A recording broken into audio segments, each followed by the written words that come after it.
Соңғы кездері геморрой ауруына шалдыққандарды жиі естіп жатамыз. Тік ішекте орналасқан геморроидальды түйіндердің шамадан артық ұлғаюынан пайда болған бұл ауру жүріп тұруды қиындатады. Аяқты бастырмай ауыртады. Қалауыңызша жатуға мүмкіндік бермейді. Геморрой неден пайда болады? Геморройдың пайда болуына созылмалы іш қату себеп болады. Егер сіздің тамақтану мәзіріңізде крахмал мен ашытқы көп болатын болса, онда ішек жұмысына кері әсер етеді де іш қатады. Әйелдердің жатырында өзгерістер орын алғанда геморрой пайда болады. Тік ішектің қабынуынан да геморрой пайда болуы мүмкін. Бұл кезде сұлы қайнатпасымен дертіңізге дауа табуға болады. Бір орында отырып жұмыс істеуде аурудың пайда болуына алып келеді. Егер сіздің жұмысыңыз бір орында тапжылмай отыру болса, онда әр 20 минут сайын жеңіл жаттығу жасауды әдетке айналдырыңыз. Күн ұзақ бір орында отырып жұмыс істеуде геморройдың шығуына септігін тигізеді. Ауыр зат көтеруден де сақ болыңыз. Белге түскен салмақ геморрой шығаратынын ұмытпаңыз. Ендеше ауруды асқындырмай алдын алуға асығыңыз. Анал жолында қандай да бір өзгеріс байқайтын болсаңыз, дереу дәрігерге тексеріліңіз.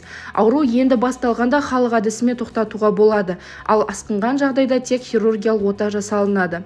Геморрой халықтық әдіспен де емделінеді. Тек қана жаңадан басталған ауруға ғана қолдана аласыз.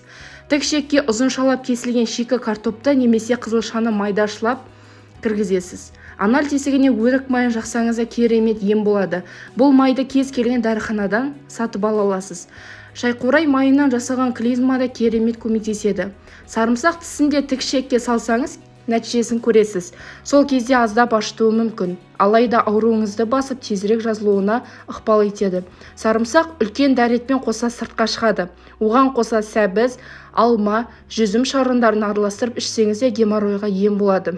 Аш қарынға сары су ішу. Егер күніне 2 рет 1-2 стакан емдік суды ішетін болсаңыз, геморройдан құлан таза айығасыз. 1 литр сүтке 1 дана туралған пиязды салып қайнатасыз. 10 минуттай қайнаған соң сүзіп алып, ваннадағы жылы суға араластырасыз. Осы суға 15-20 минут отырасыз да, бұл әдіс ішке шыққан геморройды емдейді. Салқын суға отыруда геморройдың жазылуына септігін тигізеді. Ол үшін 1 литр салқын суда тегенеге құйып 5 минут отырасыз. Емді күніне 2 рет таңертең және кешке жасайсыз. Егер суға аздап марганец ерітіндісін қосатын болсаңыз, емді қасиеті еселене бастайды. Егер анал тесігінен қан байқасаңыз, онда ақбас қырыққабатты көбірек жеңіз және 2-ден 1 стакан ашытылған қырыққабат суын ішесіз. Геморройдың салдарынан анал тесігі жырылған болса, бал жағыңыз. Емді жататын кезде күніне 1 рет жасайсыз. Геморройды емдеу кезінде осыны шектеңіз. Геморрой шыққандарға крахмал мен ашытқыны, ыстық кофе мен шайды, спиртті ішімдікті үзілді кесілді ұмытқаны дұрыс. Оған қоса фасольді, қышаны, бұрыш, ащы тағам, шикі жеміс пен бананды шектегеніңіз дұрыс. Оның орнына гүлді қырыққабат, балық, балды, пиязды үзбей жеңіз.